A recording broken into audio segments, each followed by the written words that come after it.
Hello, this is Stu. How are you doing? Hope the holiday is fine. Today we are going to continue in biology. We're going to discuss structure of the urinary tube. In the last lesson, I explained the various excretory organs we have in the mammalian body. We mentioned the lungs, the kidney, the skin, as well as the liver, which secretes bile, right? So today we are going to really talk about the urinary tubule, which is the functional unit of the urinary system, or rather the excretory system. In other words, the urinary tubule, also known as nephron, is the basic functional unit in the kidney. Now, what is the structure of the urinary tubule, otherwise known as the nephron? The nephron consists of a cup-shaped Bowman's capsule, which opens into short-coiled proximal convoluted tubules. The tubules continues as a U-shaped loop of Henle. The loop of Henle is in the medulla. The loop re-enters the cortex as a distal convoluted tubule and widens as it enters the pelvis. The nephron is associated with several networks of capillaries. The renal artery branch into the Bowman's capsule formed a knot of capillaries called glomerulus, which reopens to form a blood vessel leading out of the capsule and branches into a capillary of network around the urinary tubule again before joining the renal vein. Now, we're going to talk about the real structure of the urinary tubule. I'm going to explain to you all this that I've been talking about. Now, like I said, the urinary tubule is the functional unit of the urinary system, or rather the kidney, and it looks like this. It contains the Bowman's capsule. This Bowman's capsule has a network of capillaries. These capillaries is coming from the renal artery, which brings blood directly from the heart. This blood consists of some excretory substances. It consists of water, salt, minerals, glucose, as well as the plasma solutes in the blood. Now, this renal artery comes and then it now breaks into a mass, a bunch of capillaries. Capillaries are tinier. They have a single cell membrane. So the blood is filtered into this Bowman's capsule. When it is filtered, the filtrate is called the glomerular filtrate.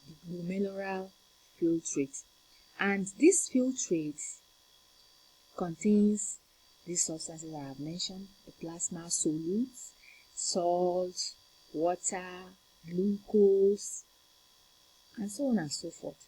So this filtrate now trickles down this nephron, the tubule, the tubules of this nephron. Okay, so this is the proximal tubule. It loops, it coils at the initial part, and the coil at the initial part is known as the proximal tubule. Now, in this proximal tubule, glucose and water are reabsorbed, and this is what we call selective reabsorption. And in the first place, what happens in the glomerulus is known as ultrafiltration. That was what took place here, ultrafiltration. And then when it enters into the proximal tubule of the nephron, what happens there is selective reabsorption. Now, There is selective reabsorption in various parts of this tubule. However, the various parts of this tubule are differently permeable to different substances. For instance, in this proximal tubule, glucose and water is being reabsorbed. In this part, the first part, the part of this loop of Henle, the one that is forming a U shape, the one that is descending is permeable to water, so more water is reabsorbed in this part. Okay, and then as it goes up again, other solutes are reabsorbed, and the process by which they are reabsorbed include active transport, diffusion, and osmosis, because some of these substances cannot be reabsorbed through the process of diffusion, some cannot be reabsorbed through the process of osmosis, and they have to be reabsorbed through the process of active transport. Now, as another thing that takes place in this tubule is what? Secretion. Okay, secretion, selective secretion. Some substances in the blood which are not useful to the blood, such as urea, such as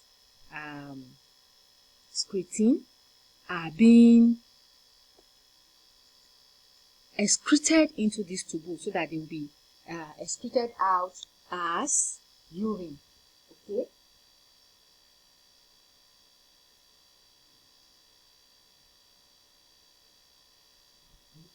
So these substances that are secreted into this tubule will now go and be emptied into the collecting ducts.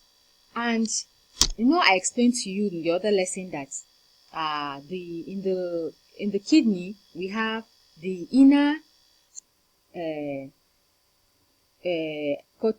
medulla and the outer cortex. Now, this part lies within the cortex. Both the proximal tubule as well as the distal tubule lie in the cortex. Okay, whereas this loop of Henle falls in the medulla of the kidney, and then as it goes and then it widens. When it widens and then it empties the contents into these collecting ducts. These collecting ducts is what forms the numerous collecting ducts form the pelvis in the kidney, which is like a funnel that collects the urine that has been formed. This urine then goes into what? It flows out of the kidney through the ureter and then to the bladder, and then when the bladder is full, it contracts and empties out the urine in the process of urination.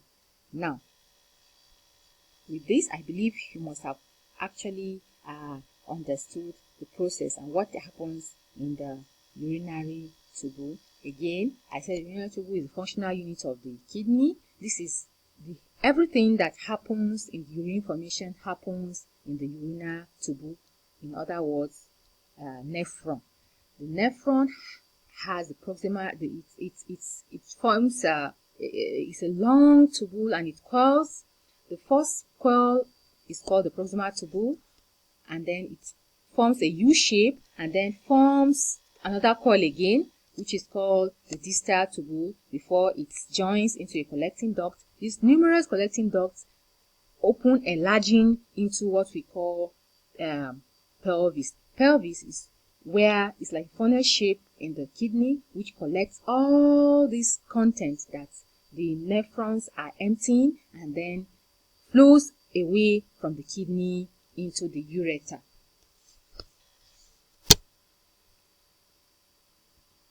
Of course, I just simply summarize what happens in the nephron. However, I'm going to emphasize, repeat, in the formation of urine, we have ultrafiltration. we have ultrafiltration. Blood is brought into the kidney by the renal artery, which enters the glomeruli capillaries in the Bowman's capsule. Like I told you, that capsule, known like a cup shape, is called the Bowman's capsule. And by the way, the Bowman's capsule, together with the glomerulus, is known as Malpighian corpuscle. It's known as what? Malpighian corpuscle. The glomeruli, which is the mass of capillaries that is found in the Bowman's capsule, together with the capsule itself, is known as Malpighian corpuscle. Now, water, mineral salt, sugar, and other solutes are filtered from the blood into the capsule. Water, mineral salt, sugar, and other solutes are filtered from the blood into the capsule.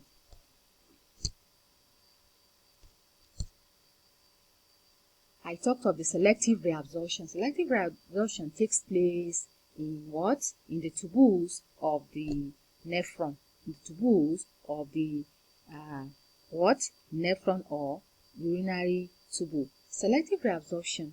The glomerular filtrate flows down the tubules at the proximal convoluted tubular loop and the loop of Henle, where some watery sugar, amino acids, salt, and that are useful to the body are reabsorbed into the blood.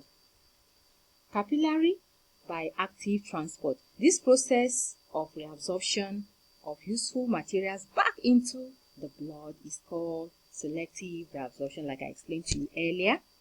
And then we have the hormonal secretion. Hormonal secretion. As fluid flows through the distal convoluted tubules, more water is reabsorbed by action of antidiuretic hormone, ADH. The urine is finally formed. The urinary tubules empty their content into the pelvis, and from the pelvis, urine trickles through the ureter into the urinary bladder, which when full contracts and discharges the urine out of the body through the ureter. Now, this just analyze the process of urine formation into three. 1, we have ultrafiltration.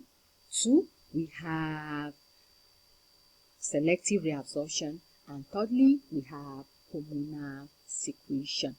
Hormonal secretion, which is reabsorption of water into the blood through the action of what? Antidiuretic hormone. Antidiuretic hormone is a hormone that controls the hydration or dehydration of the blood, or rather maintains homeostasis in the blood. Okay, it maintains a constant level of water in the blood, and if the body is in need of more water, there will be more secretion of antidiuretic hormone, and to cause more reabsorption of water in the tubule. If the body does not need water, there will be less secretion of antidiuretic hormone, and then there will be less reabsorption of water from the urine. So, this brings us to the end of urine formation. Now, what I expect from you in form of assignment is to describe the urinary tubule and then describe the process of urine formation. These questions are questions that you won't escape in your WAEC and NICO, so I expect you to be able to explain these processes. 1, describe the urinary tubule, and secondly, describe the process of urine formation. Thank you and have a nice day.